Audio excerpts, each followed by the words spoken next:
Hi hello மக்களே, எல்லோரும் நல்லா இருக்கீங்களா? இதுமாதிரி ஒரு 4 மிஞ்சி போன பாவப்பட்ட இட்லியை பார்த்தோன்னே கண்டிப்பாக வாழ்க்கை கொடுக்கணும்னு தோணும். அப்போ நமக்கு ஞாபகம் வருது சூரிய வம்சம் தேவயானி தானே. 5 நிமிஷம்ப்பா. சரிம்மா. ரவா உப்புமா இல்லப்பா, இட்லி உப்புமா. இட்லி உப்புமாவா? ஆமாப்பா, அவசரத்துக்கு வீட்டுல எதுவுமே இல்ல. காலையில வச்ச இட்லி தான் இருந்தது, அதை உதிர்த்து தாளிச்சு உப்புமா பண்ணிட்டேன். ஸோ நானும் இந்த 4 இட்லியை உதிர்ச்சி தாளித்து உப்புமா பண்ணிட்டேன் அப்படின்னு தானே நீங்கள் நினைக்கிறீங்க. கண்டிப்பாக தோணும், தப்பில்லை. ஆனால் நான் பண்ணவே மாட்டேன். எஸ், நான் கண்டிப்பாக அதை பண்ண மாட்டேன். ஏன்னா புதுசாக ஏதாவது ட்ரை பண்ணலாம் அப்படின்னு சொல்லிட்டு நான் இந்த இட்லியை புது பொண்ணு மாதிரி மேக்கப்லாம் போட்டு அலங்காரம் பண்ணிட்டேன். ஸோ இது வந்து சைனீஸ் புது பொண்ணு, ஓகேங்களா? இதை வந்து அதான் அந்த சாஸ் எல்லாம் ரெடி பண்ணி அதில் பண்ணியிருக்கேன். ஸோ செம்ம சிம்பிள், ஒரு 10 மினிட்ஸில் ரெடி ஆயிடுச்சு. கண்டிப்பாக நீங்கள் பாருங்கள், நீங்களும் ட்ரை பண்ணுங்கள். போர் அடிச்சு போய் இட்லி சட்னி சாம்பார் இதே தான் சாப்பிட்டுட்டு இருக்கிறதுனால நமக்கு வந்து ஈவினிங் டைமில் இந்த மாதிரி ஒரு ஸ்நாக் பண்ணி சாப்பிட்டோன்னா செமையாக இருக்குங்க. கொஞ்சம் டீப் ஃப்ரைடு. ஸோ நீங்கள் இதை செஞ்சு சாப்பிட போகிறீங்க அப்படின்னா கண்டிப்பாக வாக்கிங் போங்க, இல்லைனா ஒர்க் அவுட் பண்ணுங்கள். இப்போ இந்த இட்லியை வந்து நான் க்யூப்ஸாக வெட்டிட்டேங்க. இதுக்கப்புறம் நம்ம ஒரு பேட்டர் ரெடி பண்ண போகிறோம். 4 இட்லிக்கு இந்த அளவு பேட்டர், ஓகேயா? ஸோ 1 டேபிள் ஸ்பூன் மைதா மாவு, 1 டேபிள் ஸ்பூன் கார்ன்ஃப்ளவர், கொஞ்சோண்டு உப்பு, அப்புறம் 1/2 டேபிள் ஸ்பூன் வினிகர். இது வந்து ஏன் இட்லி 4 இட்லிக்கு ஏற்ற அளவுக்கு நான் பண்ணியிருக்கேன். உங்களுக்கு எக்ஸ்ட்ரா இருந்தால் எக்ஸ்ட்ரா போட்டுக்கோங்க. 1/2 டேபிள் ஸ்பூன் வினிகர் போட்டேன். அப்புறம் கொஞ்சோண்டு தண்ணி ஊற்றி இது நல்லா லம்ஸ் இல்லாமல் மிக்ஸ் பண்ணிக்கணும். ஐயோ, விஸ்க்கு வச்சு பண்ணதுனால மிக்ஸு வந்து மிஸ் ஆயிடுச்சு. எனிவேஸ் ரொம்ப ரோலிங்கில் போகுது. ஸோ இது வந்து நான் கொஞ்சம் லம்ஸ் இல்லாமல் பண்ணிக்கோங்க. அதுக்கப்புறம் இந்த இட்லியை போட்டு நல்லா டாஸ் பண்ணிக்கோங்க. ஸோ டாஸ் பண்ண வரல, கீழே விழுந்துடுறது அப்படின்னா நீங்கள் கொஞ்சம் குலுக்குன்னு குலுக்கிக்கோங்க. ஆனால் அதான் இது வந்து ரொம்ப நேரம் வைக்காதீங்க. இட்லியை ஒரு 5 மினிட்ஸ் தான் போதும் நமக்கு அந்த இதில் பேட்டரில் இருக்கிறது. ஏன்னா இது ரொம்ப நேரம் வச்சிங்கன்னா கொஞ்சம் ஒரு மாதிரி பிசுன்னு ஆயிரும், சாகி ஆயிரும். அந்த மாதிரி பண்ணாதீங்க. இப்போ வந்து இது நம்ம டீப் ஃப்ரை பண்ண போகிறோம். ஸோ நான் ஏற்கனவே சொன்ன மாதிரி டீப் ஃப்ரைட் ஐட்டம்ஸ் எப்போ சாப்பிட்டீங்கனாலும் ஒர்க் அவுட் பண்ணுங்கள், இல்லைனா வாக்கிங் போங்க. ஏன்னா ஹெல்த் ரொம்ப முக்கியம் குமார். அதுவும் நிறைய சாப்பிடாதீங்க டீப் ஃப்ரைட் ஐட்டம்ஸ். இப்போ வந்து நம்ம ஒரு கடாயில் டீப் ஃப்ரை பண்ணுற மாதிரி ஒரு எண்ணெய் கொஞ்சோண்டு எண்ணெய் போட்டுட்டு இந்த இட்லியை ஃப்ரை பண்ண போகிறோம். இந்த இட்லியை வந்து ரொம்ப ஃப்ரை பண்ண வேண்டாம், ஏன்னா இன்னொரு வாட்டி ஃப்ரை பண்ண போகிறோம். ஸோ லைட் ப்ரௌன் கலர் ஆக்கிட்டு எடுத்துருங்க, ரொம்ப லைட் ப்ரௌன், ஓகேயா? ஸோ ஏன்னா அந்த பேட்டர் வந்து அது கொஞ்சம் நல்லா ஃப்ரை ஆகணும், அதுக்காக தான் நம்ம எடுத்து வைக்கிறோம். ஃப்ரை பண்ணி எடுத்து வைக்கிறோம். ஸோ அது சாகி ஆகிடக்கூடாது, அதுக்காக, ஓகேங்களா? ஸோ இது நல்லா ஃப்ரை பண்ணி ஒரு டிஷ்யூ பேப்பர் வச்சு எக்ஸஸ் ஆயில் எடுத்துருங்க.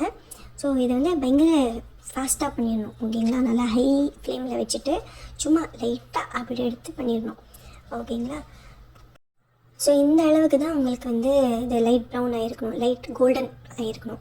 ஸோ இன்னொரு பேனில் நம்ம என்ன பண்ண போகிறோம், 1 டேபிள் ஸ்பூன் ஆயில் போட்டுட்டு 2 பல்லு பூண்டு பொடிசாக நறுக்கிக்கோங்க, ஃபைன்லி சாப். அதே மாதிரி 1 இன்ச் ஜிஞ்சர் ஃபைன்லி சாப்ட் பண்ணிக்கோங்க. உங்களுக்கு க்ரீன் சில்லிஸ் ரொம்ப பிடிக்கும்னா கொஞ்சம் எக்ஸ்ட்ராவாகவே போட்டுக்கோங்க. நான் வந்து 1 க்ரீன் சில்லியை வந்து நல்லா ஃபைன் சாப் பண்ணி போட்டுக்கிட்டேன். அதுக்கப்புறம் இன்னொன்று என்ன பண்ணணும், இதை நல்லா வறுத்துக்கோங்க.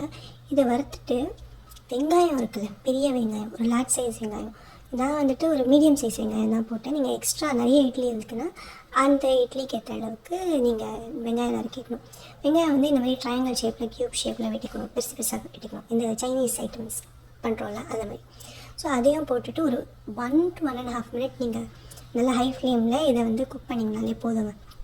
வெங்காயம் நல்லா அந்த தின் ஃபில்ம் கன்சிஸ்டன்சி அப்படின்னு அப்படா வந்துருச்சு. ஸோ இந்த தின் ஃபில்ம் கன்சிஸ்டன்சியில் வந்துடும். இதுக்கப்புறம் நீங்கள் என்ன பண்ணணும்னா 1 table spoon soy sauce add பண்ண போகிறோம். ஸோ அதை வந்துட்டு அதோ போட்டுட்டேன். இது வந்து போட்டோடனே கொஞ்சம் பார்த்தீங்களா, கேரமலைஸ் ஆகிடும். ஸோ நெக்ஸ்ட்டு வந்துட்டு இதுலேயே இது ஒரு ரொம்ப நேரம்லாம் இல்லை, ஒரு 10 to 20 செகண்ட்ஸ் அது இதை வறுத்தோடனே, அது கொஞ்சம் சாட்டே பண்ணோடனே 1 table spoon red chilli sauce போட்டுக்கணும். அதே மாதிரி 1 டேபிள் ஸ்பூன் டொமேட்டோ கெச்சப். உங்களுக்கு கெச்சப் ரொம்ப பிடிக்கணும், இன்னும் கொஞ்சம் எக்ஸ்ட்ராவாகவே போட்டுக்கோங்க. அந்த டொமேட்டோ கெச்சப் போட்ட உடனே பெருசாக நறுக்கி வச்ச இந்த இது க்யூப்ஸாக நறுக்கி வச்ச கேப்சிகம், உங்கள்கிட்ட வேறு கலர் கேப்சிகம் இருந்தாலும் போடுங்க. நான் வந்து க்ரீன் மட்டும்தான் இருந்தது அவசரத்துக்கு, அதை போட்டுட்டு அதை நல்லா ஒரு 2 மினிட்ஸ் சாட்டே பண்ணிவிடுங்க. கொஞ்சம் லைட் ஃப்ளேமில் வச்சுட்டு தனியாக எடுத்து வச்சுருங்க. ஏன்னா இது வந்து ரொம்ப நேரம் குக் ஆக வேணாம். நமக்கு அந்த கேப்சிகம் எல்லாம் க்ரன்ச்சியாக இருக்கணும். அந்த வெங்காயம்லாம் ரொம்ப சொதன்னு ஆகிடக்கூடாது. ஸோ இப்போது அது சாஸ் தனியாக சைடில் இருக்குது. இந்த டைமில் அந்த வறுத்து வச்ச இட்லியை மறுபடியும் வறுக்க போகிறேன் நான். கொஞ்சம் இன்னும் கோல்டன் ப்ரௌன் ஆகிறதுக்காக, கொஞ்சம் நல்லாவே கோல்டன் ப்ரௌன் ஆகிறதுக்காக. ஸோ இதை வந்து வறுத்து எடுத்து வச்சோன்னா என்ன ஆகும், அந்த சாஸில் போட்டோடனே நீங்கள் ஏற்கனவே வறுத்து வச்சிட்டிங்கன்னு வச்சுக்கோங்களேன், அந்த சாஸில் போட்டோடனே அந்த அளவுக்கு இட்லி சூடாக இருக்காது. ஸோ இது நல்லா சுட சாப்பிட்ணும். அதுக்காக தான் இது இன்னொரு வாட்டி வறுக்கிறோம். இது லாஸ்ட்டாகவே வறுத்துக்கலாமே அப்படின்னு சொன்னிங்கன்னா அப்படி லாஸ்ட்டாகவே வறுத்துக்கோங்க, பிரச்சனை இல்லை. ஆனால் ரொம்ப நேரம் பேட்டரியில் போட்டுறாதீங்க.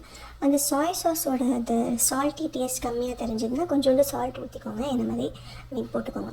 இதுக்கப்புறம் 1 டேபிள் ஸ்பூன் கார்ன்ஃப்ளவரில் கொஞ்சோண்டு தண்ணி ஊற்றி ஸ்லரி ரெடி பண்ணி அதை தான் இதில் ஊற்றியிருக்கேன். அதை ஊற்றின உடனே இந்த இட்லி அதுக்குள்ளே சேர்த்துடணும். சேர்த்துட்டு நல்லா கலக்கிக்கோங்க. டாஸ் பண்ண தெரிஞ்சால் டாஸ் பண்ணிக்கோங்க. நான் ட்ரை பண்ணேன், அது மூஞ்சிலே அடிச்சுது. ஸோ நான் அதுக்கப்புறம் விட்டுட்டேன். ஸோ நீங்கள் இந்த மாதிரி குலுக்கி என்ன வேணாலும் பண்ணிக்கோங்க.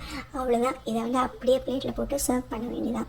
சாஸு இதெல்லாம் தேவையில்லை. ஆனால் உங்களுக்கு டொமேட்டோ கெச்சப்லாம் பிடிக்கும்னா அது இது மேலே கொஞ்சம் நல்லா ஊற்றி இது சர்வ் பண்ணுங்கள். ஸ்ப்ரிங் ஆனியன்ஸ் இருந்தால் அது கூட மேலே போட்டுக்கலாம். அதாவது அந்த ஸ்ப்ரிங் ஆனியன்ஸோட க்ரீன் பார்ட் அதை மட்டும் போட்டு சர்வ் பண்ணிங்கன்னா இன்னும் சூப்பராக இருக்கும். ஸோ என்கிட்ட இல்லாததுனால அப்படியே நான் பண்ணிட்டேன். இது வந்து அப்படியே ஹாட்டாக சர்வ் பண்ணிங்கன்னா குழந்தைங்க பெரியவங்க எல்லோரும் விரும்பி சாப்பிடுவாங்க. குழந்தைங்களுக்கு ஒன்றும் பிரச்சனை இல்லை. பட் பெரியவங்க நீங்கள் ஒரு 40க்கு மேலே இருந்தீங்கன்னா கண்டிப்பாக வாக்கிங் போங்க. ஸோ வீடியோஸ் பிடிச்சிருந்தால் லைக் பண்ணுங்கள், ஷேர் பண்ணுங்கள், மறக்காமல் சேனலை சப்ஸ்கிரைப் பண்ணிடுங்க. இந்த மாதிரி வகையாக நாங்கள் சமைச்சு போட்டுட்ருக்கோம். ஸோ மறக்காமல் சர்ப்ரைஸ் பண்ணிடுங்க. ஸோ டேக் கேர், பாய்.